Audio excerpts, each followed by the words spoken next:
Valvular heart disease, as a structural cardiologist, it's very close to my heart. The heart's got 4 chambers and has 4 heart valves that control the flow of blood into those chambers and in between those chambers and out of the heart eventually.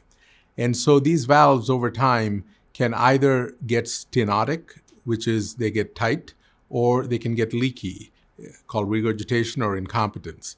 The commonest valvular heart disease is aortic stenosis, which is a calcification of the aortic valve, which controls the flow of blood from the main pumping chamber of the heart to the rest of the body. So it is important to know the symptoms.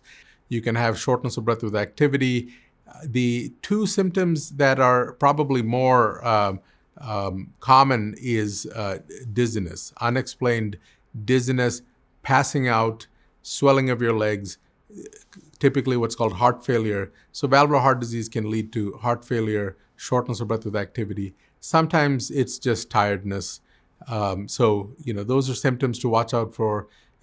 Probably the most important symptom is shortness of breath with activity. Now, sadly, there are many reasons why a person can be short of breath with activity, including just being overweight and physically inactive.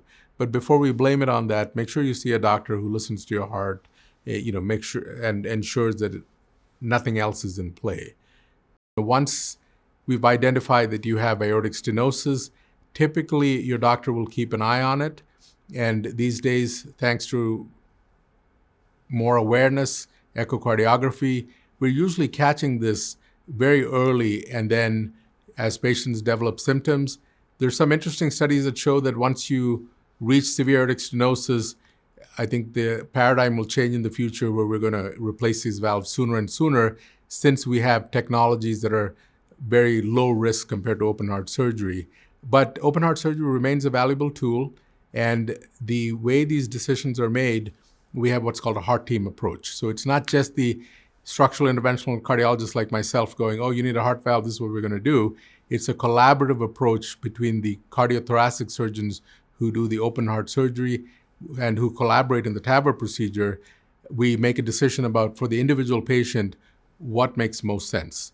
The good news is, unlike decades ago when we had only one option, which was you had to open up the chest to replace the heart valve, now we have minimally invasive options, TAVR, TAVR, which is a minimally invasive way to replace the heart valve without opening up the chest.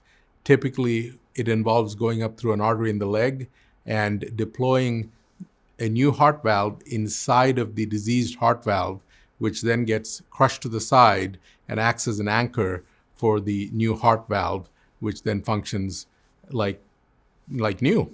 Universally, the success rates are well in excess of 95%.